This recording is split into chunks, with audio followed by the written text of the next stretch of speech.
नमस्कार दोस्तों, स्वागत है आपका भाई पढ़ले के यूट्यूब चैनल पर। तो आपको पता है कि हम यूपीएससी सिविल सर्विसेज एग्जाम के प्रीलिम्स 2026 के लिए लास्ट 12 ईयर्स के प्रीवियस ईयर क्वेश्चंस को सॉल्व कर रहे हैं। और आपको ये भी पता है कि हम हर दिन 15 क्वेश्चंस को सॉल्व करते हैं। और हम यहाँ पे सिंपली 15 क्वेश्चंस को सॉल्व करके आगे नहीं बढ़ जाते, बल्कि हर एक क्वेश्चन का डिटेल्ड एक्सप्लेनेशन देखते हैं। अगर उस पर्टिकुलर क्वेश्चन में कोई इंपॉर्टेंट कीवर्ड है, तो उस कीवर्ड से रिलेटेड जितना भी आपके जो स्टैटिक का पोर्शन है, जो आपके कोर सब्जेक्ट्स है, उससे रिलेटेड जितना भी पोर्शन है वो कवर करते हैं। एंड लास्ट में देखते हैं कुछ सेंट ट्रिक्स। इन सेंट ट्रिक्स का मतलब और कुछ नहीं है बल्कि यूपीएससी की लैंग्वेज है। जो भी बच्चे स्टार्टिंग से क्लास ले रहे हैं उन्हें पता है कि यूपीएससी की लैंग्वेज को जैसे जैसे आप समझ रहे हैं, बहुत सारी जो स्टेटमेंट्स हैं क्वेश्चन में उन्हें आप एलिमिनेट करना अब तक सीख गए होंगे। तो यही इस लेक्चर का, यही इस सेशन का मतलब है, नीड है कि आपको ये समझ में आए कि हर क्वेश्चन को कैसे डिकोड करना है।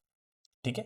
बाकी आपको ये पता होना चाहिए कि ये क्लासेस रोज मंडे टू फ्राइडे होती हैं एंड दोपहर 2:05 पर ये लेक्चर्स अपलोडेड आपको मिल जाते हैं। ठीक है। आज है डे नंबर 63। तो डे नंबर 62 तक हमने क्या किया? डे नंबर 62 तक हमने 2014 से लेके 2020 तक के प्रीवियस ईयर पेपर्स को कंप्लीट कर लिया एंड 2021 के पेपर को स्टार्ट कर दिया। जो प्रीवियस ईयर पेपर है 2021 का, उसे स्टार्ट कर दिया है। ठीक है। तो डे नंबर 63 में आज हम क्या करेंगे? आज हम करेंगे क्वेश्चन नंबर 31 से लेके 45 तक के क्वेश्चंस को कंप्लीट, क्योंकि हम 15 क्वेश्चंस कर रहे हैं, इसीलिए हमने 30 से पहले के क्वेश्चंस मतलब 1 to 15 and 15 to 30 previous lectures में कर लिए। ठीक है। और आज हम करेंगे 31 से 45 तक के क्वेश्चंस। चलिए देखिए। अगर मेरी स्पीड किसी को स्लो लगे तो वो वीडियो की स्पीड को 1.25, एक मिनट बस मैं पेन चेंज कर लेता हूँ, वीडियो की स्पीड को 1.25 या 1.5 करके भी देख सकता है। अगर किसी ने स्टार्टिंग के पोर्शन को स्किप कर दिया है तो उसे मैं बता देता हूँ कि अभी हम 2021 का प्रीवियस ईयर पेपर सॉल्व कर रहे हैं और क्वेश्चन नंबर 31 से लेके क्वेश्चन नंबर 45 तक के क्वेश्चंस को आज हम कंप्लीट करेंगे। ठीक है। पहला जो क्वेश्चन है ये है 64 योगिनी टेम्पल। अब क्या था देखो, मैं हर क्वेश्चन से पहले आपको 15 सेकंड्स दूंगा, चिंता मत करो। ओके। और क्वेश्चन सॉल्व करना भी समझेंगे। बट ये क्वेश्चन पूछा क्यों गया? आउट ऑफ द ब्लू ऐसी कोई क्वेश्चन नहीं पूछा था। उस टाइम पर आपको पता है कि न्यू पार्लियामेंट फॉर्म होने की बात चल रही थी, है ना? न्यू पार्लियामेंट बनने की बात चल रही थी। तो उसके चलते ये क्वेश्चन उससे कनेक्ट कर कर हिस्ट्री से आया। समझे इस चीज को? तो आपके पास 15 सेकंड्स है। मैंने जो आपको चीजें बताई हैं कैसे आपको स्टेटमेंट्स को पढ़ना है वैसे ही पढ़ना। कुछ अलग लगे तो प्लीज उसको साइड रख देना। चारों स्टेटमेंट से पहले वो स्टेटमेंट ढूंढना जो आपको पता है कि सही होगी, या फिर ये पता हो कि ये तो गलत ही होगी। ठीक है, उसको साइड कर देना पहले। ओके। 15 सेकंड्स आपके पास, सोच लीजिए, समझ लीजिए, फिर हम देखते हैं क्या सही है क्या गलत है।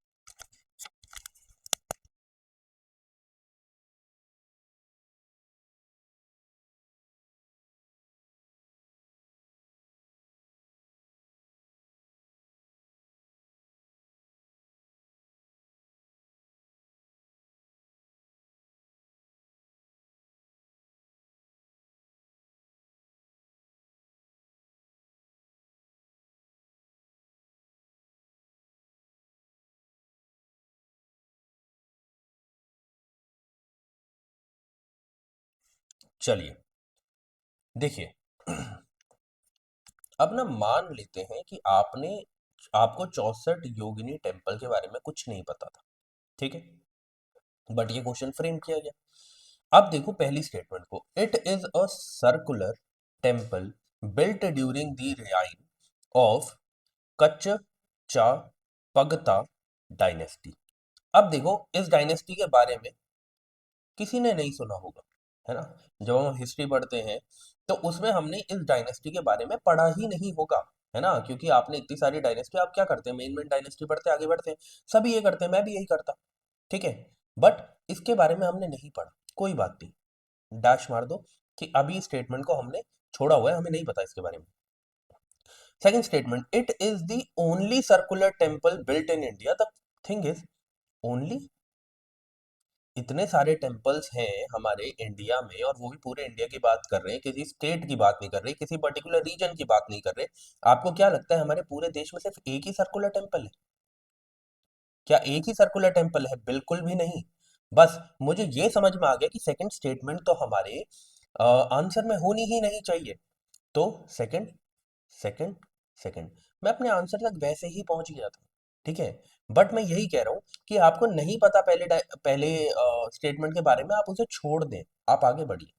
फिर उसके बाद, it was meant to promote the Vaishnav cult in the region. अब देखो पता हो क्या रहा था कि मैंने प्रीवियस ईयर में ही बताया आपको, ये ना वैष्णव कल्ट हो गया, ऐसे ही महायान हो गया, हीनयान हो गया, शैविज्म हो गया, शक्तिज्म हो गया, इसको इंटरचेंज कर देते हैं हमेशा। मतलब अगर हीनयान की बात बताई गई है तो महायान लिख देते हैं, महायान की बात बताई गई है तो हीनयान लिख देते हैं, वैष्णव कल्ट के बारे में बात होती है तो शैविज्म के बारे में लिख देते हैं, शैविज्म के बारे में बात होती है तो वैष्णविज्म का नाम लिख देते हैं। यहाँ भी इन्होंने यही किया कि ये आपको वैष्णव कल्ट को प्रमोट नहीं करता था, ये किसको प्रमोट करता था? ये शक्तिज्म एंड शैविज्म को प्रमोट करता था। किसको करता था?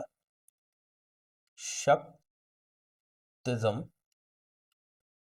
एंड शैविज्म को। ठीक है, ये भी गलत। अब आपको पहली स्टेटमेंट पता हो ना पता हो, आप आंसर तक तो पहुंच ही चुके हैं, बट मैं वैसे बता रहा हूं। अब आप याद रखना कि ये इससे रिलेटेड था, बट क्वेश्चन आए ना आए, बट मैं ये बोल देता हूँ। अब आपका काम क्या है? आपको इस डायनेस्टी के बारे में पढ़ लेना। ठीक है, और क्या पढ़ना है? क्या सब कुछ पढ़ लेना? नहीं, आपको क्या करना है, आप सबसे पहले ये देखो कि फाइंड किसने करी थी। ठीक है, कौन से रीजन में ये डायनेस्टी मिलती थी, कौन से रीजन में ये डायनेस्टी आपको देखने को मिलती थी, plus what was the time, कौन सा टाइम था। ठीक है, क्या पीरियड था जिस टाइम पर ये डायनेस्टी थी। इतना आप पढ़ लेंगे बहुत। ठीक है, क्योंकि ये करंट अफेयर से जुड़ा हुआ क्वेश्चन पूछा गया था, तो फिर से आने के चांसेस बहुत कम है। Okay, its design has given rise to a popular believe that it was inspiration behind the Indian parliament building, और इसीलिए क्वेश्चन बस पूछा गया था। ठीक है, तो ये दोनों स्टेटमेंट्स ठीक है और बाकी दोनों गलत है। बिना किसी नॉलेज के भी आप बहुत क्लोज पहुंच सकते हैं आंसर के, तो वही यहाँ पे सीखना है हमें। नॉलेज तो मिलेगी, नॉलेज तो मिलनी ही है, but the thing is this कि हमें ये भी देखना है कि हम और क्या लेके जा सकते हैं इन प्रीवियस ईयर क्वेश्चन से अपने साथ में। ठीक है, आगे बढ़ते हैं। यहाँ पे क्या है, मैंने किसके बारे में लिखा है, ये 64 योगिनी टेम्पल जो है इसके बारे में यहाँ पे लिखा हुआ है कि ये कहाँ पर है। ये आपको एमपी में देखने को मिलेगा। इसका एक और नाम है इकता इकता रसो महादेवा टेम्पल। ठीक है, बाकी आप इसके बारे में पढ़ सकते हैं। ठीक है, इतना इंपॉर्टेंट नहीं, मैं फिर से कह रहा हूँ, क्योंकि अब जो पूछा जाएगा ना, अब सिर्फ लोकेशन बेस्ड क्वेश्चन पूछा जाएगा पेयरिंग में, क्योंकि एक बार पूछा जा चुका है, अच्छा क्वेश्चन पूछा जा चुका है ना, छोटा मोटा क्वेश्चन नहीं पूछा। वही मैंने आपको यहाँ पे बताया था कि शक्तिज्म हो गया, है ना, और शैविज्म जो है उससे ये कनेक्टेड है। ओके, यहाँ पे लिखा नहीं, ये देखो यहाँ लिखा है शिवलिंगा, तो इनसे रिलेटेड था शक्तिज्म और शैविज्म से। बस इतना आप याद रखना। और वैसे ही यहाँ पर यही 64 योगिनी जो है ये और भी जगह मिलता है, जैसे उड़ीसा में देखने को मिलेगा, यूपी में, तमिलनाडु में, और भी जगह, और हर जगह सर्कुलर ही है। तो इसलिए ये बोलना गलत था कि ओनली टेम्पल है पूरे इंडिया में जो सर्कुलर है, ऐसा नहीं है। ठीक है, चलिए देखिए। अब ना ये क्वेश्चन जो पूछा गया, आपको पता है हम एंशंट एंशंट हिस्ट्री की एक सीरीज कर रहे हैं जिसका सिर्फ एक चैप्टर बचा है। उसमें आपको पता है कि मैंने आपको जो आपकी क्लास 12th की बुक है, themes in Indian history part 1, वो करवाना शुरू किया था। तीनों चैप्टर्स हमने कंप्लीट कर लिए, लास्ट चैप्टर बचा है, वो इस संडे को कंप्लीट हो जाएगा। उसमें जब हम हड़प्पन सिविलाइजेशन के बारे में पढ़ रहे थे, या इंडस वैली सिविलाइजेशन के बारे में पढ़ रहे थे, या हड़प्पन कल्चर के बारे में पढ़ रहे थे, तीनों एक ही चीज है, उसमें हमने एक चीज पढ़ा था। और और मैंने आपको बताया था, जब भी कहीं पर भी आपको बोला जाए ना कि वाटर हार्वेस्टिंग की बात करी गई है, या फिर जो सीरीज ऑफ डैम हमें देखने को मिले हैं, या वाटर को जहां पर चैनलाइज किया गया है, वो एक ही साइट है। वो कौन सी साइट है? धोलावीरा। तो कहीं पर भी अगर आपको क्वेश्चन दिख जाए, देखो ये क्वेश्चन, सेम क्वेश्चन आपके यूपीएससी के डिफरेंट एग्जाम्स में भी पूछे गए, आपके पीसीएस के एग्जाम्स में भी पूछे गए, बट इस क्वेश्चन में एक ही कैच होता है, जहां पर आपको वाटर हार्वेस्टिंग दिख जाए, है ना, वहां पर आप समझ जाओ कि ये धोलावीरा की ही बात कर रहे हैं, क्योंकि वहीं पर इसके इससे रिलेटेड एक इलाबरेट इलैबोरेटेड सिस्टम देखने को मिला था। ठीक है, तो इस क्वेश्चन में हम ज्यादा टाइम नहीं देंगे। ये मतलब कि फैक्ट वाला क्वेश्चन था, जो अगर आप एनसीईआरटी पढ़ रहे हैं तो आपको पता होगा। ठीक है, तो इसीलिए मैं कह रहा हूँ कि एनसीईआरटी करना बहुत इंपॉर्टेंट है। तो आप वो लेक्चर्स देखिए। ठीक है, आपको प्लेलिस्ट में मिल जाएंगे। ज्यादा लंबे लेक्चर्स नहीं है, मैंने सिर्फ वही चीजें करवाई हैं जो एनसीईआरटी में लिखी हैं, जो एनसीईआरटी में बताई गई हैं। मैंने बस उसको आपके लिए आसान कर दिया एनसीईआरटी को। इतना बड़ा टेक्स्ट पढ़ने से अच्छा है कि एक क्लास लो अंडरस्टैंडिंग के लिए, और फैक्ट्स याद करो जो पीडीएफ में दिए, जो पीडीएफ आपको मिल जाती है टेलीग्राम चैनल पर। ठीक है, इतना काम आपको करना है, इस पर हम और डिस्कशन नहीं करने वाले हैं। क्यों? रीजन मैंने आपको बता दिया है। सारी साइट्स के बारे में हमने बहुत ही डिटेल में पढ़ा है कि किस में क्या इंपॉर्टेंट है। ठीक है, बट मैंने आपको हमेशा कहा है, जहां पर वाटर हार्वेस्टिंग दिखे समझ लो कि वो धोलावीरा की बात कर रहे हैं। जहां पे रिचुअल बात की बात करें तो समझ लो वहां पे मोहनजोदारो की बात कर रहे हैं। ऐसे ही मैंने हर साइट के बारे में आपको बताया है। ठीक है, आगे बढ़ते हैं।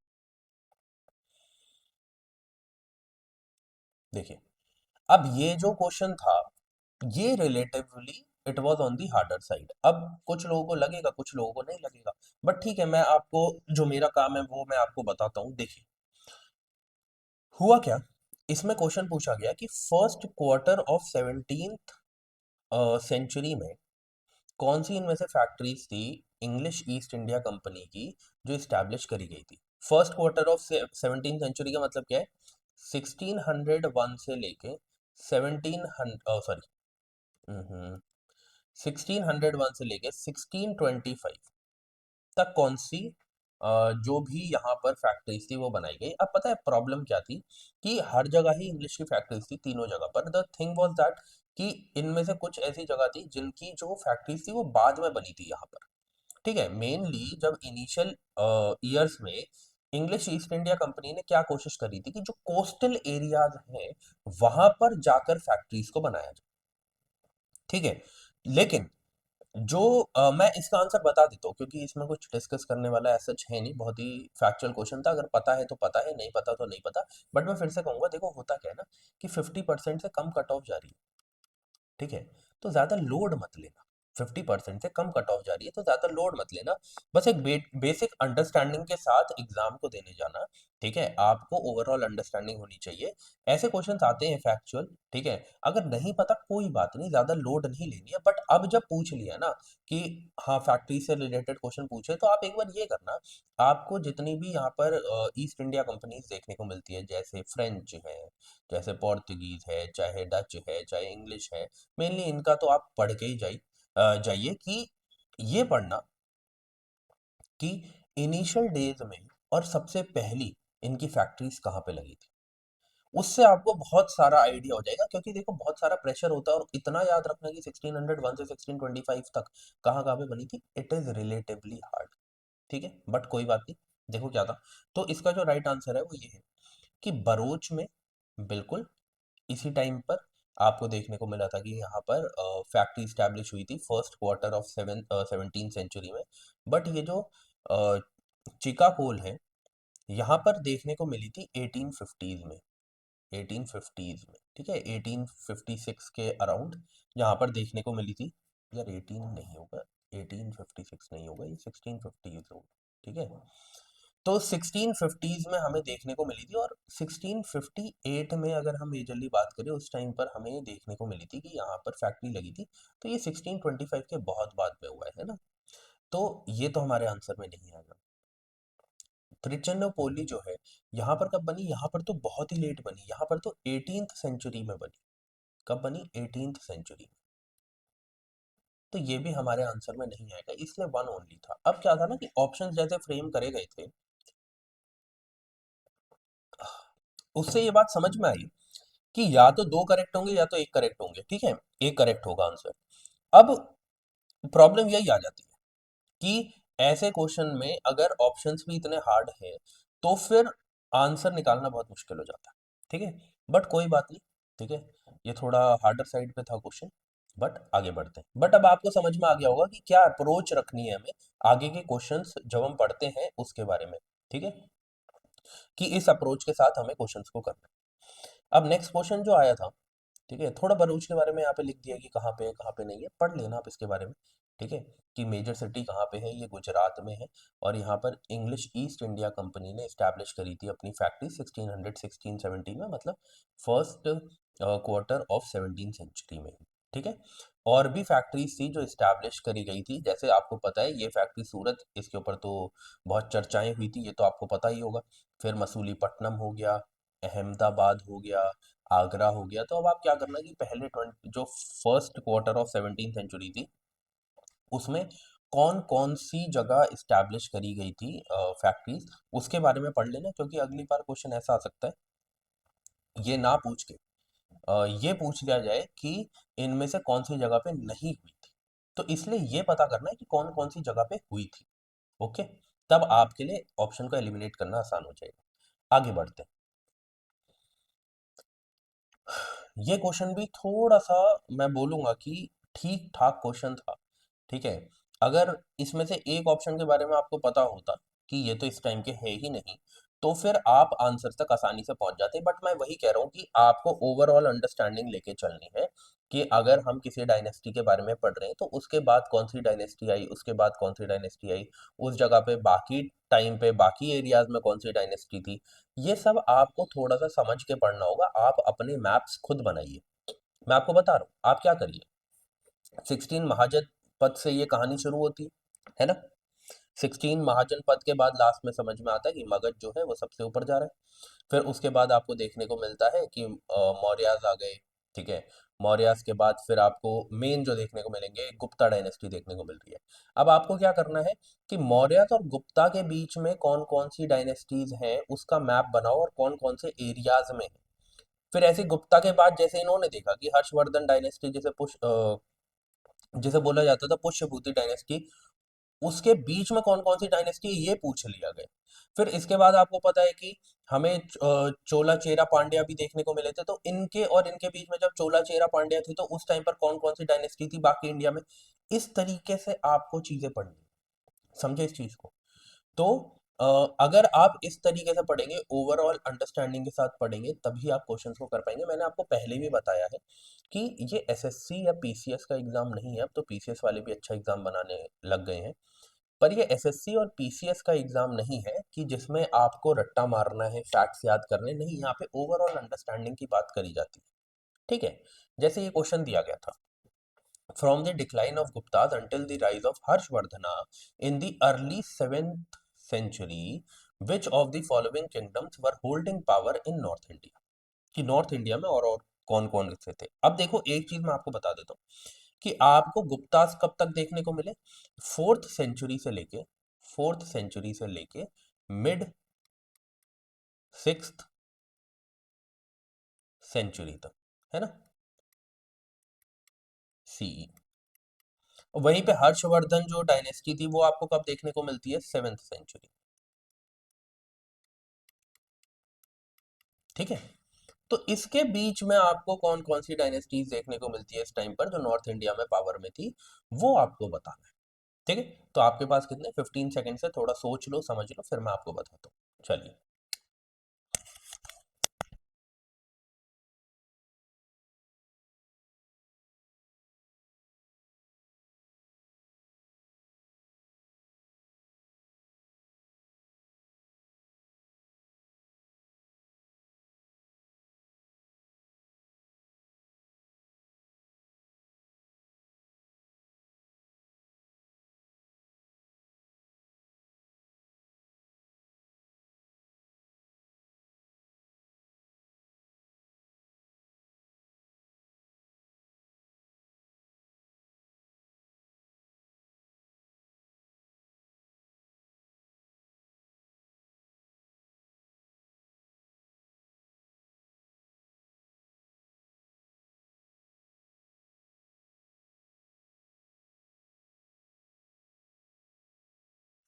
चलिए, देखिए मैं, मेरी क्या अप्रोच रहती इसमें, मुझे पता था कि जब गुप्ताज डिक्लाइन हो रहे थे तो गुप्ताज जो है वो फ्रैगमेंट्स में बट गए थे, है ना। तो और भी जो गुप्ता की छोटी छोटी डायनेस्टीज बन गई थी छोटी छोटी जगह पर, तो उनमें से एक गुप्ताज ऑफ मगध भी थे। तो उस कॉन्सेप्ट के साथ मुझे पता था कि मैं इसको तो अपने आंसर में रखूंगा 1 को। ठीक है, तो जहां पर 1 नहीं था मैंने उसको वैसे ही हटा दिया, क्योंकि मुझे इतना पता था कि जब भी कोई भी डायनेस्टी खत्म होने लगती है तो उस टाइम पर वो फ्रैगमेंट्स में बट जाती है, और उस टाइम पर मुझे पता था कि गुप्ताज और मगध जो है वो वन ऑफ द फ्रैगमेंट थे। ठीक है, ये बात समझ में आ गई। फिर मुझे एक चीज और पता थी कि जो ये यादव थे ना, यादव ऑफ देवगिरी, ये बहुत बाद में थे, ये तो 12th सेंचुरी में थे, 12th सेंचुरी में थे। ये मुझे अपनी नॉलेज से पता था। ठीक है, तो मुझे पता था ये तो हमारे आंसर में नहीं आएगा। अब मुझे उससे ये पता चल गया था कि अच्छा, अगर फिफ्थ नहीं आएगा तो मुझे इसे काटना है। मुझे और सही बताऊं ना, मुझे भी कोई आइडिया नहीं था इनमें और क्या है क्या नहीं है। बस मुझे दो ऑप्शंस के बारे में अपनी नॉलेज से पता था, तो मैंने इस क्वेश्चन को सॉल्व किया। ठीक है, अब मेरे पास एक ही ऑप्शन बच रहा था, ये। ठीक है, बट फिर भी अब क्योंकि ये क्वेश्चन आ चुका है, और मैं ये नहीं बोल रहा ये क्वेश्चन इजी था, ये क्वेश्चन अच्छा था। ठीक है, बहुत सारे लोग इसे नहीं कर पाते करेक्टली। अटेम्प्ट तो सभी कर लेते, पर करेक्टली बहुत कम लोग कर पाते। तो अब आपको क्या ध्यान देना है, आपको ये ध्यान देना है कि इनमें से कौन सी डायनेस्टी जो है वो कहाँ की थी। जैसे गुप्ताज और मगध आपको देखने को मिले, पुष्यभूतिज ऑफ थानेश्वर, थानेसर। अब देखो, आपको पता है कि हर्षवर्धन यही बोला है, from the decline of Guptas until the rise of Harshvardhan. अब कोई डायनेस्टी बड़ी हो रही है, कोई डायनेस्टी बड़ी हो रही है, तो उसमें उस वो पहले तो डायनेस्टी छोटी हुई ना, उसके बाद ही बड़ी हुई। तो इसलिए जब आपको पता है हर्षवर्धन कौन सी डायनेस्टी से थे, पुष्यभूति से थे, ऑफ थानेसर, तो कहीं ना कहीं यही डायनेस्टी होगी जो बड़ी हुई होगी बाद में। ठीक है, एक सिंपल सा लॉजिक है। तो मुझे आप उससे भी समझ सकते थे कि ये तो हमारे आंसर में होना चाहिए था। तो ये आंसर फर्स्ट में वैसे भी नहीं था। अगर आपको यादवास के बारे में नहीं पता होता ऑफ देवगिरी, तो आपको ये तो समझ में आता।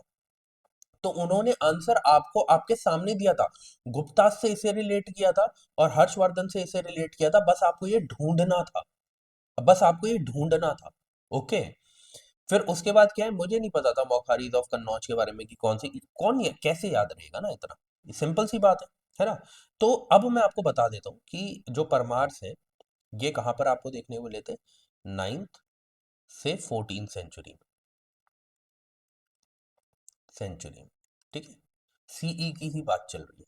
फिर उसके बाद क्या है, तो ये भी आंसर में नहीं हो सकता था। बाकी ये जो मौखारीज ऑफ कन्नौज है, मैत्रकाज ऑफ वलाभी है, अब आपको क्या याद रखना है, कौन से रीजन से थे। अब यहाँ पे लिख दिया ना, अब आगे आने वाले सालों में पेयर वाले क्वेश्चन में आ सकता है कि पुष्यभूति इस जगह से थे, परमार्स इस जगह से थे, इस रीजन से थे। अब क्वेश्चन ऐसा बनाया जा सकता है, तो आपको इस चीज को ध्यान में रखना है।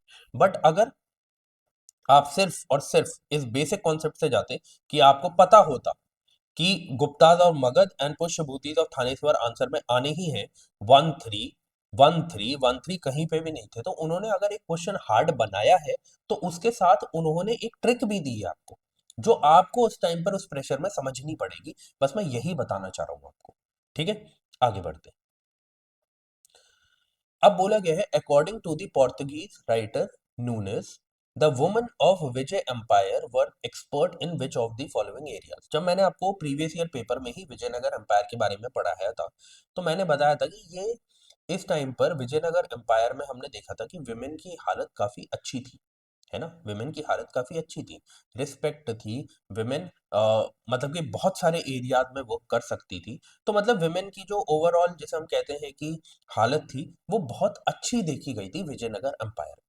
ठीक है, जैसे बाकी जगह हम देखते हैं ना कि इतनी अच्छी हालत नहीं देखी गई हमने, है ना, वैसे ही हमने विजयनगर एम्पायर में देखा, यहाँ पे बहुत अच्छी हालत थी। ओके, हर एस्पेक्ट में, एजुकेशन के एस्पेक्ट में, जो भी मतलब चीजें वो करना चाहती है उस एस्पेक्ट में एक अच्छा से था वुमन का, हर जगह, हर सेक्टर में। ठीक है, तो अब यही क्वेश्चन पूछा गया था। अब इस चीज में कैच है, इस कैच को समझने की कोशिश करना कि जब भी ऐसा क्वेश्चन पूछा जाता है, ठीक है, अगर आप खुद सोचो, अगर मैं मान लेता कि रेसलिंग होता है, जैसे हमें यहाँ पे पता था, या तो दो ऑप्शन गलत होंगे, या तो एक ऑप्शन गलत होगा, या तो एक भी नहीं होगा, मतलब मिनिमम दो तो करेक्ट होंगे। अब एक बात सोचो, अगर मैं कोई भी दो ऑप्शन ये मान लेता हूँ, रेसलिंग एंड एस्ट्रोलॉजी, तो इससे मुझे क्या समझ में आता है कि विजयनगर एम्पायर में जो लड़कियां हैं वो रेसलिंग कर सकती थी, एस्ट्रोलॉजी कर सकती थी। जब वो इन दो सेक्टर में पार्ट ले सकती थी, तो बाकी दोनों में क्यों नहीं लेंगी।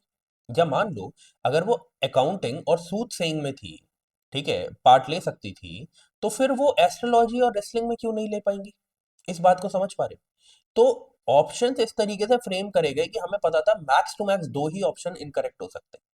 तो उससे मुझे एक बात समझ में आया कि अगर वो समझ लो कि एस्ट्रोलॉजी और अकाउंटिंग कर सकती है, तो इसका मतलब क्या है कि विमेन की जो हालत है वो काफी अच्छी है, समझे। और अगर विमेन की हालत अच्छी है तो उस टाइम पर आप इस बात को समझो क्यों वो रेसलिंग नहीं कर सकती। मेरे को इतना पता है कि आपके दिमाग में क्या आएगा कि अच्छा लास्ट थ्री तो हो सकते हैं, क्या रेसलिंग कर सकती थी, ये कैसे। आप बाकी ऑप्शन ही देख लो ना, वन वन वन सब में दे रखा है। वो बताना चाह रहे हैं कि अगर आप इन तीनों तक पहुंच गए हो तो आपको ये समझना पड़ेगा कि बाकी तीन ऑप्शंस में आपको वन वन वन दिया गया, तो मतलब कि रेसलिंग हो सकता है आंसर में। तो ऐसा ही था, जो विजयनगर एम्पायर में जो विमेन थी वो एक्सपर्ट थी रेसलिंग में भी, एस्ट्रोलॉजी में भी, अकाउंटिंग में भी, सूटसेइंग में भी। तो मैं हमेशा कहता हूं अगर आपको नहीं पता ना आंसर, तब भी आप ओवरऑल अंडरस्टैंडिंग के साथ जाओ, उसे समझने की कोशिश करो कि वो बोल क्या रहे हैं, ठीक है, क्वेश्चन किससे रिलेटेड है, समझे इस चीज को। और इसी आइडिया के साथ जाओ कि यार अगर एस्ट्रोलॉजी और अकाउंटिंग नहीं कर सकती हैं तो बाकी चीजों में क्या दिक्कत है, समझे इस चीज को। तो इसका आंसर यही था, वन टू थ्री फोर सब में जो विजयनगर एम्पायर की विमेन थी वो एक्सपर्ट थी इन सारे एरियाज में, ठीक है। आइए जरा थोड़ा विजयनगर एम्पायर के बारे में बहुत टाइम से नहीं पढ़ा, थोड़ा सा पढ़ लेते हैं, ठीक है। विजयनगर एम्पायर को स्टार्ट करने के लिए स्टार्ट करने के लिए कौन आया था या फाउंडर कौन था? Harihar one and Bukka Raya one, ठीक है, जिन्हें हरिहर एंड बुक्का भी बोल देते हैं, ओके। ये संगम डायनेस्टी से बिलोंग करते थे। आपको पता है कि आपको यहाँ पर चार डायनेस्टी मेनली देखने को मिलती हैं, जिसमें पूरा का पूरा विजयनगर एम्पायर जो था वो मतलब कि फॉर इयर्स चल रहा था, है ना। उसके बारे में भी हम बात कर लेंगे। उसके बाद 1336 में इसे इस्टेब्लिश किया गया विजयनगर एम्पायर को।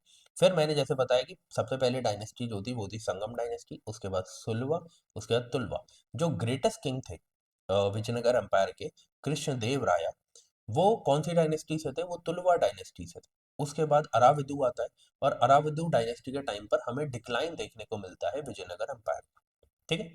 कैपिटल क्या थी? हम्पी। कौन सी रिवर पे थी? तुंगभद्रा रिवर। इसके रिलेटेड क्वेश्चन पूछा गया, ठीक है।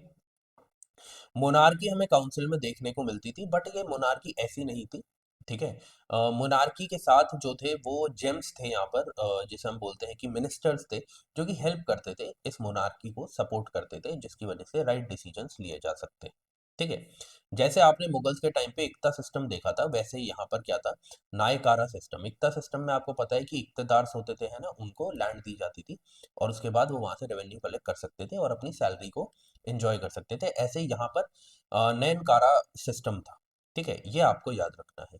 प्रोविंशियल ऑटोनॉमी थी, लैंड लेवल, ये बहुत इंपॉर्टेंट है। जो लैंड रेवेन्यू था यहाँ पर वो कितना था? One six. बहुत मिनिमल देखने को मिल रहा है ना, वन सिक्स यहाँ पे लैंड रेवेन्यू था। एग्रीकल्चरल सेक्टर जो है वो फ्लरिश कर रहा था, ठीक है। इरिगेशन सिस्टम काफी अच्छा था यहाँ पर। ट्रेड फ्लरिश कर रहा था, है ना। कौन कौन सी जगह है आप ये याद रख सकते हैं। यहाँ के जो गोल्ड कॉइन्स थे उन्हें क्या बोला जाता था? वराह। वराह। कॉस्मोपॉलिटन सोसाइटी थी। जो स्टेटस था वुमन की, या स्टेटस जो हालत थी वुमन की, वो काफी अच्छी थी, समझे। स्कॉलर्स भी देखने को मिले, गार्ड्स भी देखने को मिले। देवदासी सिस्टम हमें यहाँ पे देखने को मिला, चाइल्ड मैरिजेस भी देखने को मिली, सती प्रीवेलेंट था, मतलब कि सती प्रैक्टिस भी हमें यहाँ पर देखने को मिली, ठीक है। रिलीजियस टॉलरेंस थी, ओके। ऐसा नहीं है कि हिंदुइज्म को सपोर्ट करते तो बाकी सब जो रिलीजन है उन्हें मतलब मार काट शुरू कर देंगे, ऐसा नहीं था। रिलीजियस टॉलरेंस थी, जो भी जिस भी चीज को फॉलो करना चाहता है वो कर सकता है ना। संस्कृत को पैटर्नाइज करते थे, तेलुगु को पैटर्नाइज करते थे, कन्नड़ को पैटर्नाइज करते थे, एंड तमिल को पैटर्नाइज करते थे, ठीक है। कृष्णदेव राय ने, मैंने हमेशा बोला है कि उन्होंने एक बुक लिखी थी जो आपको हमेशा याद रखनी है, अमुक्ता माल्यादा, ठीक है, जम्बावती, ठीक है, उसके बाद कल्याणम, ये आपको याद रखनी है, ठीक है। यहाँ पर हमें अष्टदिग्गजास देखने को मिले। अष्टदिग्गजास का मतलब क्या है? आठ पोएट थे इनके कोट। प्लीज याद रखना, ये पूछे जाते हैं चीजें, ठीक है। फिर यहाँ पर हमें द्रविडियन स्टाइल ऑफ आर्किटेक्चर जो है उसका रिवाइवल देखने को मिला, ठीक है। लोटस महल देखने को मिला, विरूपाक्षा टेम्पल देखने को मिला, वितला टेम्पल देखने को मिला, ठीक है। तो टेम्पल्स प्लीज याद रखना, यहाँ से क्वेश्चन आते हैं। फिर वही है, बैटल ऑफ टालीकोट कोटा जो हुई उसके बाद हमें विजयनगर अंपायर का डिक्लाइन देखने को मिल गया। ठीक है। अब यहाँ पे कुछ टर्म्स हैं, जैसे अमारा नायक, ये किसे बोलते थे?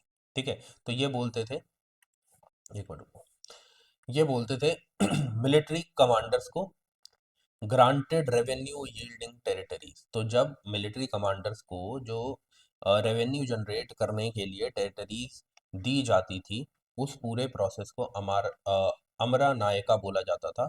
और जो टेरिटरीज दी जाती थी उन्हें अमारम बोला जाता था, ये याद रखना है। यली जो है ये क्या है? एक माइथिकल लायन था, लाइक क्रीचर मोटिफ इन पिलर। ठीक है, तो ये आपको याद रखना है, याली किसे बोला जाता था, प्लीज याद रखना है। यहाँ पर वो टाइगर कर देंगे, यहाँ पर वो क्या कर देंगे, कोई और एनिमल कर देंगे। प्लीज आपको याद रखना है कि एक लायन लाइक क्रीचर जो है पिलर्स में बनाया जाता था, उसको याली नाम दिया गया। और माइथिकल क्यों बोला गया कि मिथ थी एक। ठीक है। गोपुरम्स, आपको पता है गोपुरम्स क्या होते हैं? जो जब भी आप टेम्पल्स में एंटर करने जाते हैं तो बाहर आपको गेट दिखता है।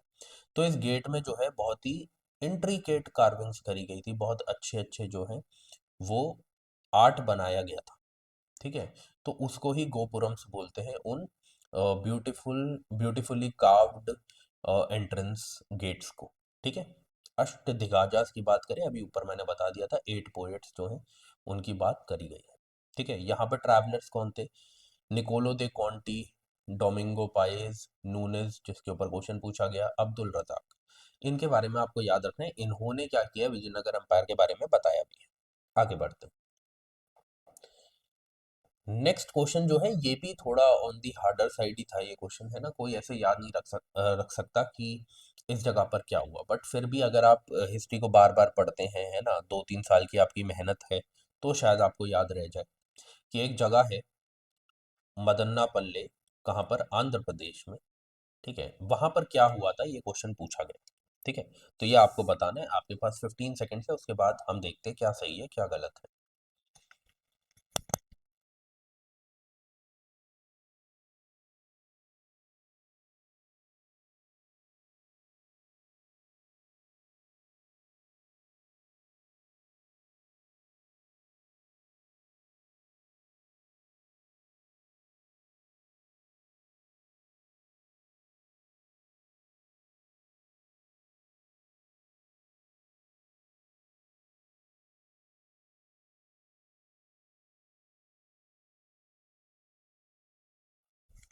चलिए, देखिए, ये वो जगह है जहाँ पर रविंद्रनाथ टैगोर ने ट्रांसलेट किया था नेशनल एंथम को बंगाली से इंग्लिश लैंग्वेज में। ठीक है, तो इसके बारे में आपको चीज़ें पता होनी चाहिए, जैसे मैंने आगे सब कुछ मेंशन किया। देखिए, 1919 में ऐसा हुआ था कि रविंद्रनाथ टैगोर जो है वो बीसेंट का जो थियोसॉफिकल कॉलेज था, कहाँ पर? मदनापल्ले पे, वहां पर गए थे। और वहां पर उनकी विजिट के टाइम पर उन्होंने जन गण मन को, जो बंगाली में था, उसे इंग्लिश में ट्रांसफर किया, ट्रांसलेट किया, एंड उसका नाम रखा the morning song of India. तो अब क्वेश्चन ऐसे भी पूछा जा सकता है, जब इसके बारे में जिक्र किया गया है ना, तो क्वेश्चन पूछा जा सकता है कि जनगण मन कौन सी लैंग्वेज में था? याद रखना है आपको, बंगाली में। उसके बाद उसे इंग्लिश में कन्वर्ट किया गया, तो उसका नाम क्या रखा? The morning song of India. ये आपको प्लीज याद रखना है। और जो ये ट्यून थी ना, इंग्लिश वर्जन ऑफ जनगण मन की, ये किसने सेट करी थी? तो मार्गरेट कजन्स ने। ये आपको याद रखना है। ठीक है, फिर और भी ऑप्शन थे जिसे आप वो कर सकते हैं, एक्सप्लोर कर सकते हैं, जैसे कि जो पिंगली वेंकैया थे, उन्होंने try colour Indian national flag जो है उसे डिजाइन किया था, है ना, जो आपको देखने को मिलता है इंडिया का ट्राई कलर फ्लैग। ठीक है, उसको किसने डिजाइन किया? पिंगली वेंकैया। ठीक है, और उन्होंने ये कब प्रेजेंट किया था? 1921 में। प्लीज याद रखना, ये क्वेश्चन जो है पूछा जाता है, कहाँ पर? विजयवाड़ा में। किसे किया था? महात्मा गांधी को किया था।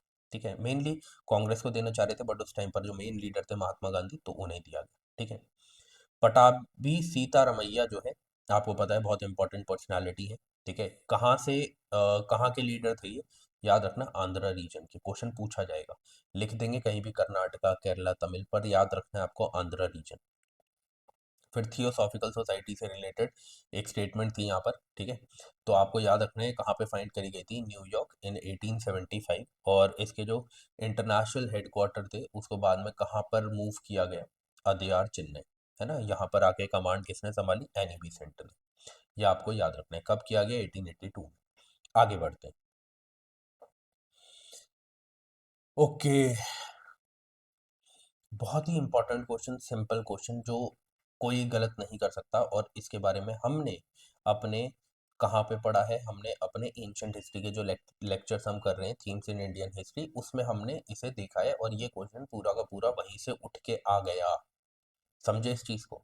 तो इसलिए मैं हमेशा बोलता हूँ कि जब मैं कोई लेक्चर करवा रहा हूँ, जब मैं कोई चीज पढ़ा रहा हूँ, तो आप उसे प्लीज बहुत अच्छे से पढ़िए, बहुत अच्छे से रिवाइज करिए।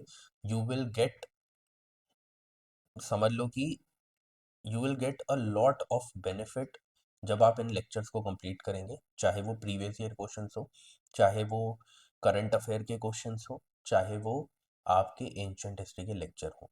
क्योंकि मैं थोड़ा धीरे चीज़ों को लेके आता हूँ, बट बहुत ही अच्छे से उन लेक्चर्स को फ्रेम करता हूँ जो कि आपके एग्जाम में आपको हेल्प करे, है ना। अब देखिए, यहाँ पर बोला गया हिस्टोरिकल प्लेसेस है और वेल नोन फॉर। बुरजा होम, बिरजा होम सबको पता है, ये रॉक कट श्राइन्स तो बहुत बाद में आई थी।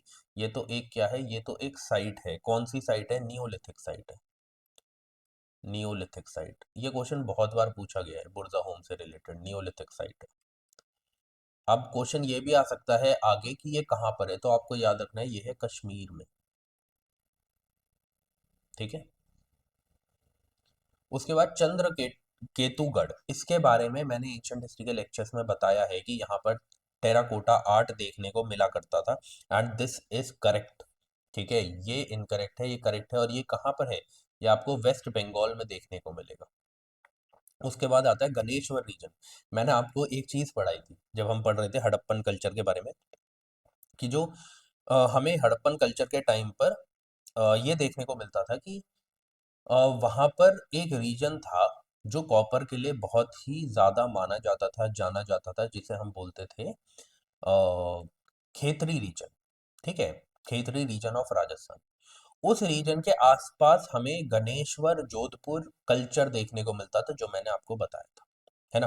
तो ये वहीं से कनेक्ट किया हुआ क्वेश्चन है कि जो एक गणेश्वर रीजन है जो खेतरी राजस्थान में है, वहां से हमें क्या मिलता था, कॉपर मिलता था। तो कॉपर आर्टिफैक्ट्स एकदम करेक्ट दिया गया।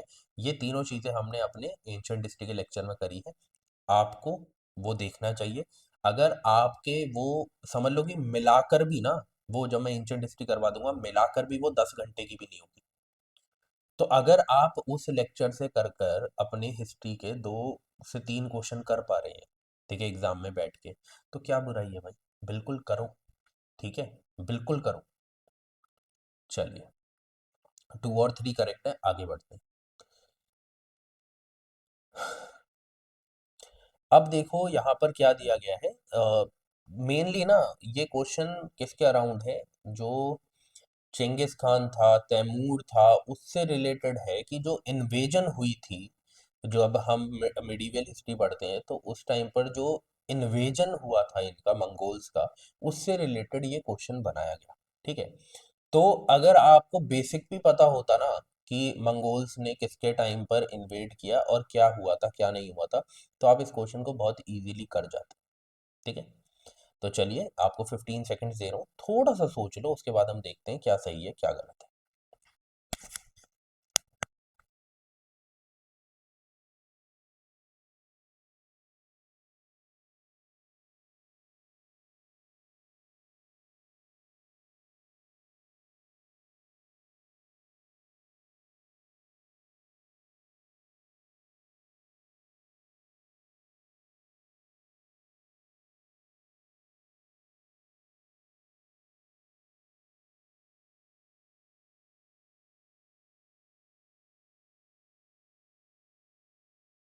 चलिए, आपको पता है कि सबसे पहले हमें देखने को मिला था कि इल्तुतमिश के टाइम पर चेंगिस खान ने,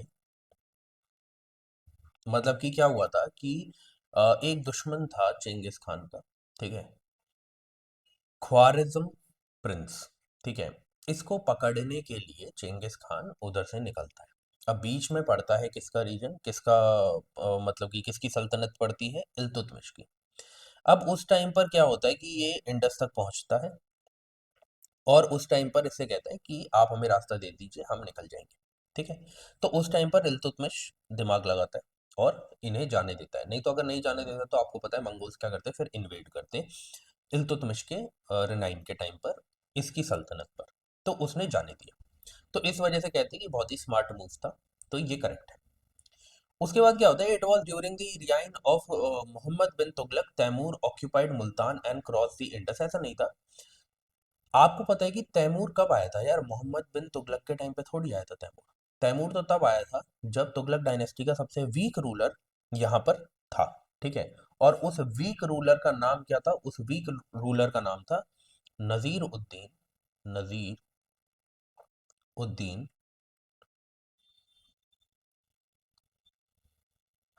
महमूद शाह तुगलक। अब ये एक और चीज इसके बारे में याद रखना, जब पूछ लिया है कि ये लास्ट रूलर था किसका, ऑब्वियसली तुगलक डायनेस्टी का। तुगलक डायनेस्टी, अरे यार जुगलक क्या लिख दिया मैंने, तुगलक, तुगलक, तुगलक डायनेस्टी। ठीक है। ये चीज जो है आपको याद रखनी है। तो ये मोहम्मद बिन तुगलक के टाइम पे नहीं हुआ था, ये नजीर उद्दीन महमूद शाह तुगलक के टाइम पे हुआ था। ठीक है। ये गलत हो गया। क्या इससे हम कहीं तक पहुंच पा रहे, टू टू, वन और थ्री बचा है। वन मैंने आपको बता दिया सही है, ये गलत है। देखो इस चीज को समझने की कोशिश करो कि it was during the reign of Devaraya two of Vijayanagar empire that Vasco da Gama reach the coast of Kerala. ऐसा नहीं था। आपको पता है कि देवराया टू जो है उनका जो शासन था वो आपको पता होना चाहिए, क्योंकि बहुत मतलब विजयनगर एम्पायर में बहुत ज्यादा स्ट्रांग थे ना। तो इस वजह से आपको याद रखना है कि इनकी जो रियाइन थी हमें देखने को मिला 1422 से 46 सीई। और वैसे भी मैंने आपको पहले भी बताया कि ये जब कंपेयर करते हैं ना कि ये इस टाइम पे आई, ये इस टाइम पे आई, यूजुअली वो जो चीज़ें हैं वो गलत होती है। और मैं वही कहूंगा कि जब तक आपकी नॉलेज आपको नहीं बताती ना कि ये एकदम सही है, जैसे हमें इसमें तो पता ही था, नॉलेज बता रही थी हमारी, तो वो गलत है। ठीक है। अब यहाँ पे देखो देवराय टू और विजयनगर एम्पायर ये इस टाइम पे थे, और वास्को ड गामा आपको पता है कि कब आया था, कब वो पहुंचा था, 1498 में। तो बहुत डिफरेंस है इसके बीच में, है ना, 50 साल का ही ऑलमोस्ट डिफरेंस है। तो आपको याद रखना है कि ये एकदम गलत है। बट फिर भी मैं कहूंगा कि हाँ, थोड़ा अच्छा क्वेश्चन था। तीन अलग अलग मतलब कि टाइम के बारे में आपसे पूछ लिया गया क्वेश्चन, बट फिर वही बात है कि पढ़ना तो पड़ेगा, बिना नॉलेज के कुछ भी नहीं होगा। मैं बोलता हूँ लैंग्वेज समझ लो, ट्रिक समझ लो, उससे आप बहुत सारी चीजें सीख जाओगे। ठीक है। But the thing is this कि अगर नॉलेज नहीं है ना, मैं हमेशा कहता हूँ एप्टीट्यूड प्लस नॉलेज दोनों इंपॉर्टेंट है। इनमें से एक भी होगा तो भी काम नहीं चलेगा। ठीक है। हर एक क्वेश्चन नॉलेज से नहीं कर सकते, हर एक क्वेश्चन एप्टीट्यूड से नहीं कर सकते। दोनों आपको चाहिए। दोनों कब आप मिलेंगे, जब आप मेहनत करेंगे। ठीक है। आगे बढ़ते हैं। अब ये क्वेश्चन भी देखो ऐसा है कि आपको ये क्वेश्चन पूछ लिया, उस टाइम पे न्यूज में था, तो ये क्वेश्चन पूछ लिया गया। बट क्या हर चीज के बारे में आप पढ़ सकते हैं, हर चीज के बारे में आप पढ़ सकते हैं? अब सेंट फ्रांसिस जेवियर थे, ठीक है, इनके बारे में आप कैसे पढ़ेंगे? क्या आपने मतलब कि हिस्ट्री में पीएचडी करनी है? नहीं करनी। तो आप कैसे पढ़ेंगे? तो मैं वही कह रहा हूँ कि अब यहाँ पे एप्टीट्यूड काम में आता है। ठीक है। जब क्वेश्चन आपको दिखता है ना कि बहुत बाहर से पूछा गया है, उसमें कुछ ना कुछ ट्रिक होती है, उसमें कुछ ना कुछ अंडरस्टैंडिंग होती है, उसमें कुछ ना कुछ एप्टीट्यूड रिलेटेड चीजें होती हैं। वही आपको यहाँ पे ढूंढनी है। आपके पास 15 सेकंड है, फिर मैं आपको बताता हूँ कि क्या अप्रोच होनी चाहिए आपको ऐसी आपकी ऐसे क्वेश्चंस को करने के लिए। चलिए।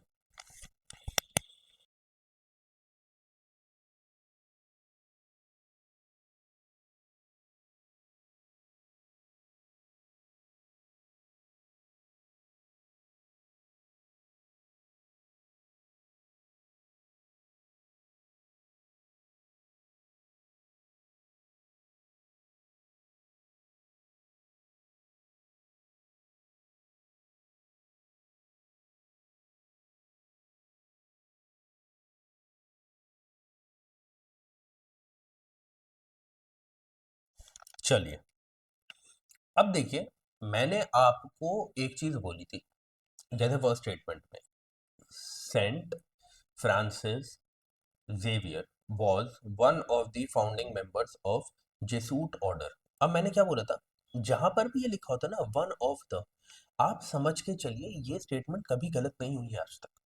ठीक है, और क्योंकि ये नहीं बोला कि he was the only founder, बोला वन ऑफ द फाउंडर, तो ये एकदम करेक्ट है। यहाँ पर 7 फाउंडिंग मेंबर्स थे, उनमें से ये एक थे, एकदम करेक्ट है। अब उसके बाद आप इधर देखो, Saint Francis Xavier died in Goa.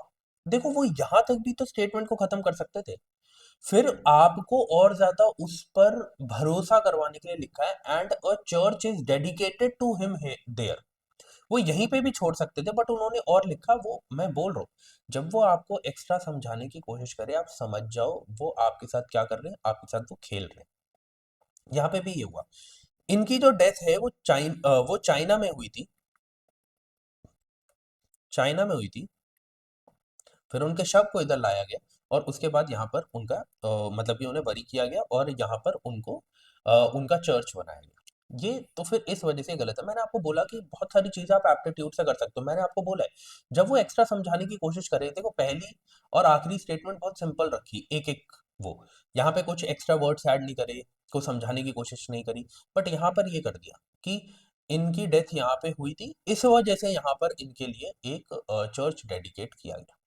ठीक है, यहाँ पर ये जब एक्स्ट्रा समझाए तो आप समझ जाओ कि कहीं ना कहीं आपके साथ वो खेलने की कोशिश कर रहे हैं। अब थर्ड स्टेटमेंट भी देखो कितने सिंपल है कि the feast of Saint Francis Xavier is celebrated in Goa each year. जब उनका चर्च वहां पे बनाया गया तो ऑब्वियसली कुछ इंपॉर्टेंस होगी, है ना। और बिल्कुल ऐसा किया जाता है कि गोवा में इनके लिए एक फीस्ट रखी जाती है, और कौन सी डेट पे रखी जाती है, 3 नवंबर को ऐसा किया जाता है। ऐसे लिख देता हूँ यहाँ पे, नवंबर कह रहा हूँ, 3 दिसंबर को यहाँ पे ऐसा किया जाता है, 3 दिसंबर। ठीक है, तो मैं बोल रहा हूँ जब वो आपको एक्स्ट्रा समझाने की कोशिश करें तो आप समझ जाओ। वैसे भी अगर आप ऑप्शंस पे भी जाते तो आप समझते या तो एक गलत होगा या तो एक भी गलत नहीं होगा। जैसे आपको एक गलत दिख गया था, एक समझ में आ गया था कि यहाँ पे ज्यादा समझा रहे, तो आपको समझ आ जाना चाहिए था बाकी दोनों करेक्ट है। ठीक है, ये है एप्टीट्यूड जो आपको आना चाहिए, तभी आपके लिए एग्जाम क्रैक करना इजी होगा। ठीक है, चलिए आगे बढ़ते हैं। 40th क्वेश्चन हो, देखिए, इधर ना दो चीजों की बात करी गई है, फिर मैं आपको बताता हूँ, है ना।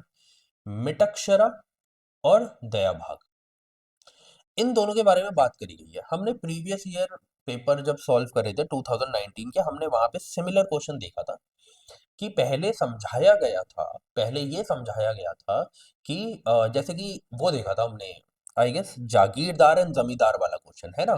फर्स्ट क्वेश्चन ही था 2019 का सेट है। उसमें क्या किया गया था कि दो चीजें इंट्रोड्यूस करी और फिर क्या किया, उन दोनों चीजों को कहीं ना कहीं इंटरचेंज कर दिया गया। तो इस क्वेश्चन में भी आपको इन स्टेटमेंट्स में भी यही देखना है, कहीं इंटरचेंज तो नहीं किया गया। क्योंकि वो ऐसा करते हैं जब भी वो दो कॉन्सेप्ट, दो चीजें मतलब कि यहाँ पे इंट्रोड्यूस करते हैं, तो किसी ना किसी स्टेटमेंट में उसे वो क्या करते हैं, उसे वो इंटरचेंज करते हैं। और जिस तरीके से ऑप्शन बनाए गए हैं, मुझे समझ में वैसे भी आ गया कि फर्स्ट, सेकंड और थर्ड जो है वो तो करेक्ट तीनों नहीं हो सकते, या तो इनमें से एक गलत होगा या तो दो गलत होंगे, इतना मुझे पता है। ठीक है, और ये भी पता है कि सारे गलत नहीं है, क्योंकि नन है नहीं ऑप्शन में। तो मुझे यही ढूंढना है अब अपनी एप्टीट्यूड से, क्योंकि मुझे पता है किसी ने नहीं पढ़ा इसके बारे में, बट एप्टीट्यूड आपकी हेल्प करेगा। ठीक है, चलिए आप स्टार्ट करिए, समझिए, फिर हम देखते हैं कि क्या सही है क्या गलत है। चलिए,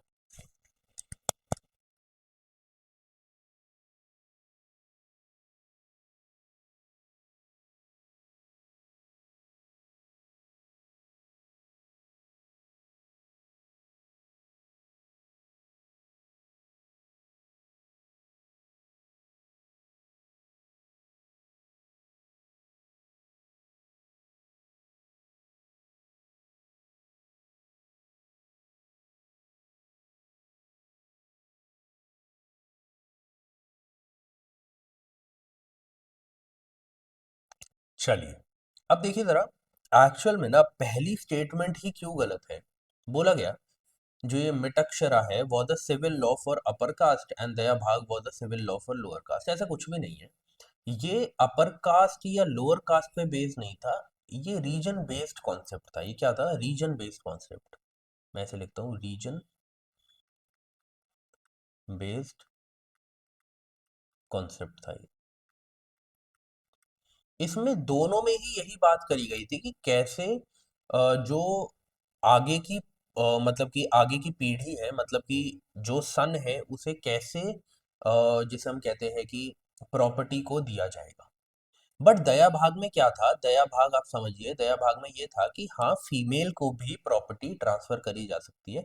पर मेनली अगर बात करें तो यहाँ पे किसके ऊपर ट्रांसफर की बात करी जा रही थी? सन के लिए। बट दया भाग में फीमेल का भी मतलब कि जिक्र किया गया था। ठीक है, अब सेकंड स्टेटमेंट देखिए।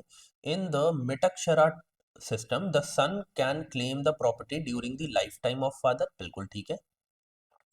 Whereas the Daya Bhag system, it is only after the death of the father that the son can claim the right to property। बिल्कुल सही बात है।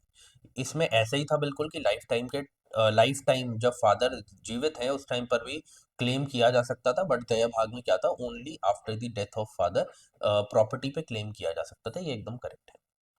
यहाँ पे लिखा है Mitakshara system deals with the matter related to property held by male members only of the family, whereas Dayabhaga deals with the matter related to property held by both male and female. देखो मैंने क्या बोला, जिक्र female का किया गया है, पर अगर आप ओवरऑल देखेंगे तो दोनों में ही ये बोला गया है कि मेल मेंबर्स जो है उनको प्रॉपर्टी कैसे ट्रांसफर करी जानी है, वो कैसे प्रॉपर्टी पर अपना होल्ड रखेंगे।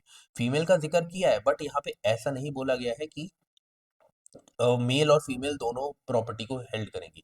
यहाँ पर बात करी गई है बट मेनली ये नहीं बोला गया। मेनली दोनों जो कॉन्सेप्ट हैं वो मेल मेंबर से ही रिलेटेड है। ठीक है, कि मेल मेंबर्स को प्रॉपर्टी ट्रांसफर कैसे होगी, प्रॉपर्टी रिलेटेड जितनी भी मैटर्स हैं उन्हें कैसे देखा जाएगा, उनकी बात करी गई है। ठीक है, तो इस वजह से ये करेक्ट है। अब देखो, यहाँ पर कंफ्यूजन हो सकता था कि फीमेल की बात तो करी गई है पर ऐसी बात क्यों नहीं हुई है। तो वही मैं कह रहा हूँ कि उन्होंने ऑप्शन भी आपके लिए वैसे बनाए ना, 2 3 साथ में नहीं रखे। ठीक है, तो वो आपको कभी कंफ्यूजन में छोड़ेंगे नहीं। बस आपको उस चीज को पकड़ना है। ठीक है, जैसे यहाँ पे लिखा है कि मिटक्षरा और दया भाग जो है वो क्या थे? प्राइमरी जोग्राफिकल थे, मतलब रीजन बेस्ड थे, कास्ट बेस्ड नहीं थे। ठीक है, मितक्षरा जो है प्रीवेलेंट था मोस्ट ऑफ द इंडिया में, पर दया भाग जो था वो मेनली बंगाल और असम में था। ठीक है, both system apply to Hindus regardless of caste, please इस बात को याद रखना। मिटक्षरा हो गया, दया भाग हो गया, ये सिस्टम जो थे ये डील करते थे विद द प्रॉपर्टी मैटर्स। कौन हेल्ड करता था उन प्रॉपर्टीज को? ठीक है, किससे रिलेटेड ये मैटर चलता था? मेल मेंबर से रिलेटेड। ठीक है, दया भाग में ये बोला गया है कि विमेन जो है इनहेरिटेंस, मतलब कि विमेन जो है वो इनहेरिटेंस कर सकती है ऑफ सेपरेट प्रॉपर्टी, जिसे स्त्री धन बोला गया। बट मेनली जो प्रॉपर्टी रिलेटेड मैटर्स थे वो किससे रिलेटेड बात करी गई? दोनों में ही मेल मेंबर से। बट हाँ, स्त्री धन के टाइम पर बोला गया कि हाँ, विमेन भी इनहेरिटेंस ले सकती है स्त्री धन के नाम पर। ठीक है, तो इस तरीके से जो है वो इसमें था।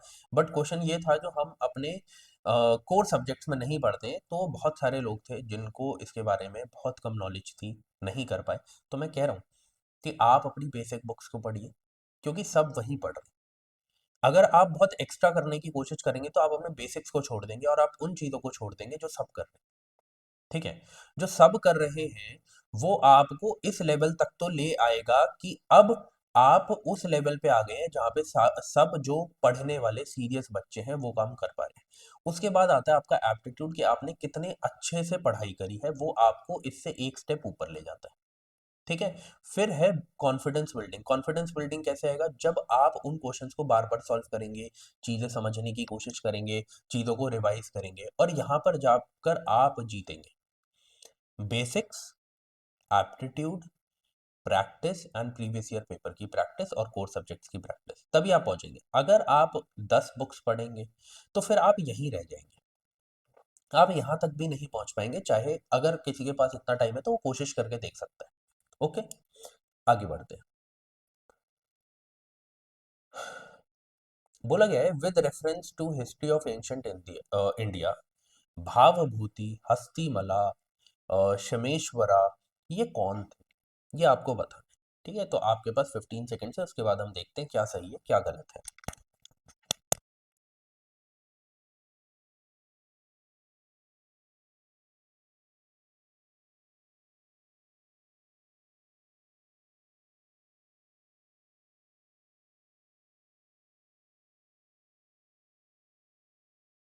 चलिए, तो एक्चुअल में कौन थे, ये प्लेज लिखा करते थे, प्ले राइट्स थे।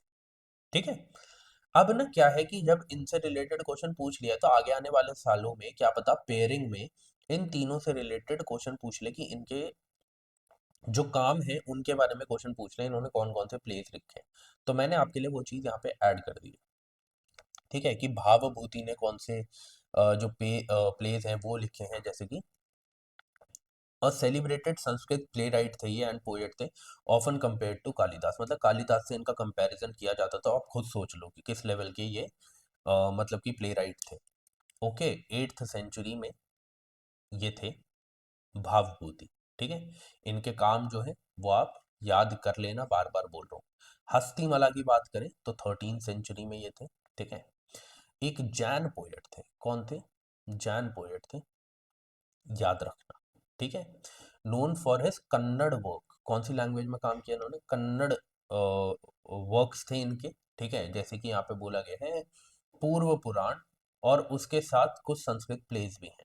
ठीक है, फिर शमेश्वरा की बात करें तो 10th 11th सेंचुरी में ये आपको देखने को मिलेंगे। एक संस्कृत पोएट थे और ऑथर थे कहाँ से, कश्मीर रीजन से। ठीक है, प्लीज इन चीजों को याद रखना।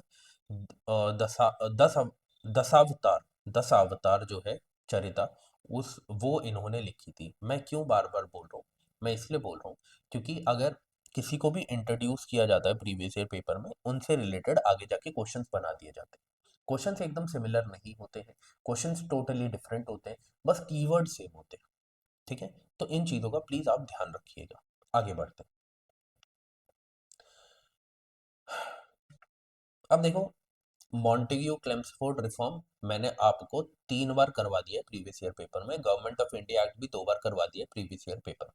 But government of India act अभी करवाया था कुछ, ये समझ लो कि 2020 के पेपर में, 2019 के पेपर में, तो इस वजह से इसे अभी हम नहीं देखेंगे। बट ये जो मॉन्टेग्यू क्लेम्सफोर्ड रिफॉर्म था ये हमने बहुत पहले किया था, 4-5 साल पहले के पेपर में किया था, है ना।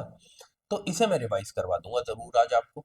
ठीक है, और उसके बाद फिर से ये क्वेश्चन आते ही रहते हैं तो फिर आपको कर दूंगा, इसलिए मैं आपको कहता हूँ कि पढ़ना बहुत इंपॉर्टेंट है। ये एक्ट दिए गए हैं, कुछ ही एक्ट्स हैं जो बहुत इंपॉर्टेंट है ना।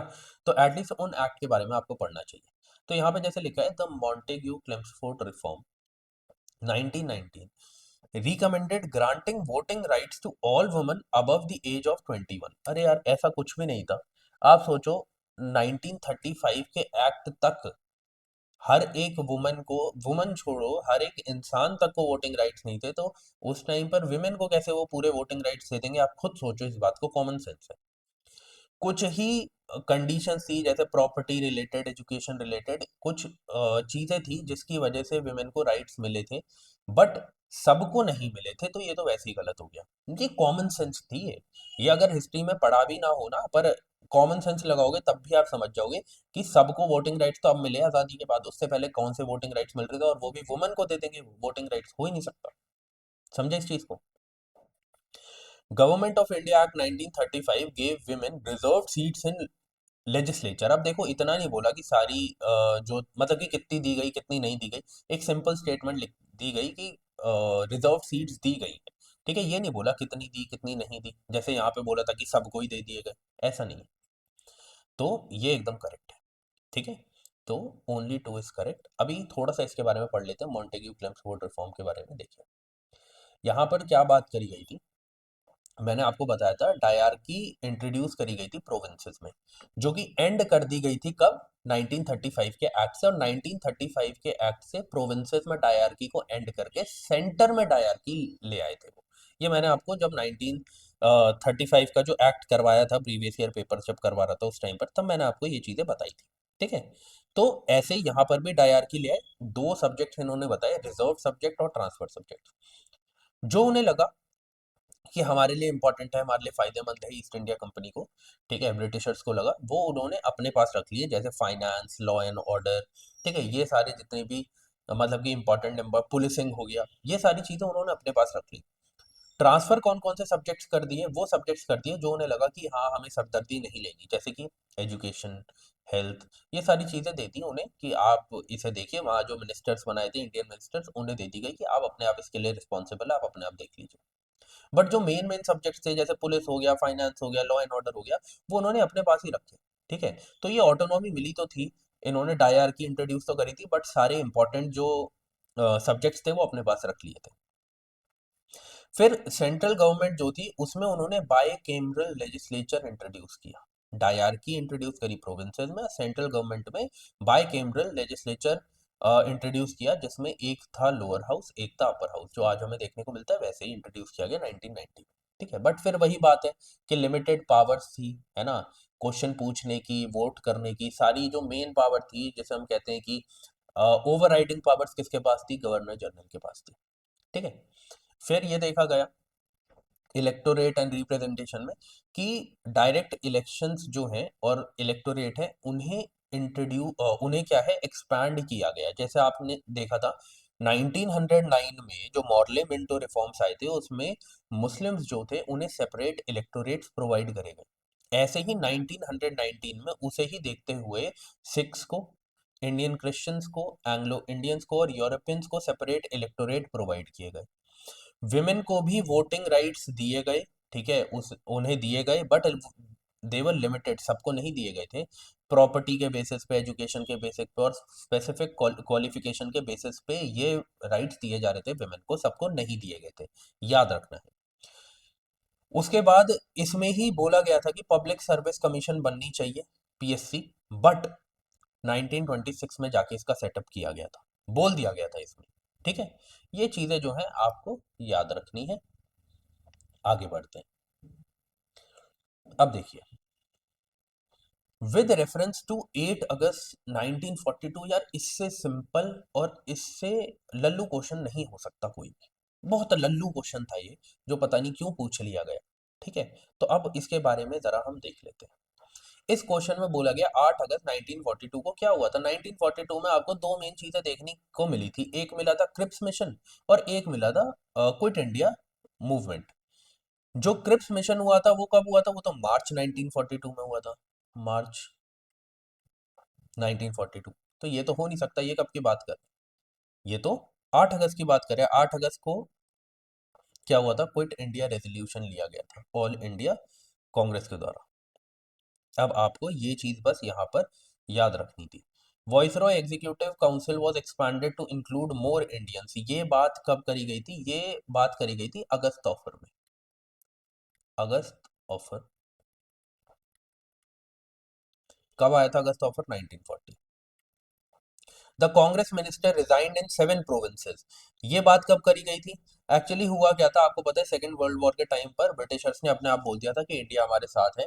तो इस ये बात पसंद नहीं आई, क्योंकि इंडियन से पूछा ही नहीं गया था, जो उस टाइम पर कांग्रेस थी उससे क्वेश्चन पूछा ही उससे पूछा ही नहीं गया कि आप जो है वो मतलब कि ये समझिए कि पार्ट लेंगे वर्ल्ड वॉर 2 में या नहीं लेंगे, आप हमारी हेल्प करेंगे या नहीं करेंगे, अपने आप ही डिसीजन ले लिया और बोल दिया गया कि इंडिया भी हमारे साथ है, ऐसा कुछ भी नहीं था, ठीक है। तो ये जो हुआ 1939 में हुआ, और मैंने आपको रीजन बता दिया कि क्यों ऐसा किया गया था, ठीक है।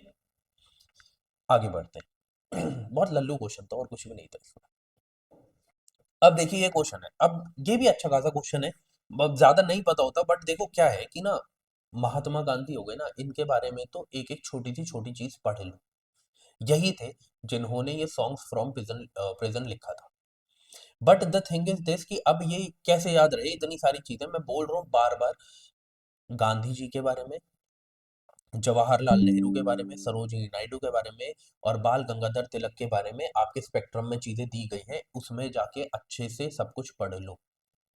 मैं तो कहता हूँ एक्स्ट्रा नोट्स बनाकर उन इन इम्पोर्टेंट पर्सनालिटीज के बारे में बार बार पढ़ लो। कितनी बैटरी लग गई भाई, 1 मिनट, कितनी बैटरी रह गई, 30%, ठीक है। तो ये चीज आपको जो है वो याद रखनी है। ठीक है, सॉन्ग्स फ्रॉम प्रिजन जो है वो इन्होंने लिखा था। अब मैं इसमें ज़्यादा टाइम क्यों नहीं दे रहा, आपको पता है कि ये चीज़ें फैक्चुअल है, इस पे मेरे लिए समझाने के लिए कुछ भी नहीं है। मैं समझाऊंगा, एक्स्ट्रा बताऊंगा, तो वो आपके लिए ही नुकसान है, आपका ही टाइम वेस्ट हो रहा है, कोई फायदा नहीं है। बट मैं आपको एक अप्रोच दे रहा हूँ। अगर कोई चार पर्सनैलिटी पूछी गई है, उनसे रिले उन वो ऑप्शंस में दी गई है, तो उनसे रिलेटेड आपको सब कुछ पता होना चाहिए। वैसे भी ये चारों पर्सनैलिटी बहुत इंपॉर्टेंट है। ठीक है, आगे बढ़ते हैं। ये भी बहुत ही फैक्चुअल क्वेश्चन था, है ना, को समझाने के लिए इसमें है नहीं। बोला गया है with reference to the medieval India which one of the following is the correct sequence of ascending order. Ascending मतलब छोटे से बड़ा, ठीक है, साइज के हिसाब से। आपको पता है परागना जो था, ये सबसे छोटा हुआ करता था। क्यों? क्योंकि आपको पता है ये सेट ऑफ विलेजेस थे, है ना। मैं इसके आगे लिखता हूँ कि कैसे कैसे ये था, यहाँ लिखता हूँ ऐसे। परागना क्या था, ये परागना क्या था, ये सेट ऑफ विलेजेस थे, है ना। तो मैं ऐसे लिख देता हूँ ग्रुप ऑफ विलेजेस या set of villages, group of villages. ठीक है, उसके बाद ये जो सरकार है, सरकार किसे बोला जाता था? सरकार बोला जाता था डिस्ट्रिक्ट को, डिस्ट्रिक्ट। सूबा सबसे बड़ा हुआ करता था। सूबा क्या था? Largest provincial unit. Group of district, है ना, लार्जेस्ट यूनिट ऑफ, या फिर ऐसे लिख देता हूँ, प्रोविंसेस से लिखने से अच्छा largest provincial unit, largest provincial unit. ठीक है, ये चीज आपको याद रखनी है। तो आज की क्लास में बस इतना ही था। बाकी आपको पता है कि 20 को मैं आपको जो दिसंबर की करंट अफेयर्स है उसका पहला पार्ट डाल दूंगा, 27 को सेकंड पार्ट डाल दूंगा। संडे को आपको एंशिएंट हिस्ट्री का लेक्चर मिल जाएगा, इस संडे को ही। ठीक है, एंड इस संडे हम अपने जो हमने क्लास 12th की एनसीईआरटी पढ़ना स्टार्ट करी थी, themes in Indian history part 1, वो हम कंप्लीट कर देंगे।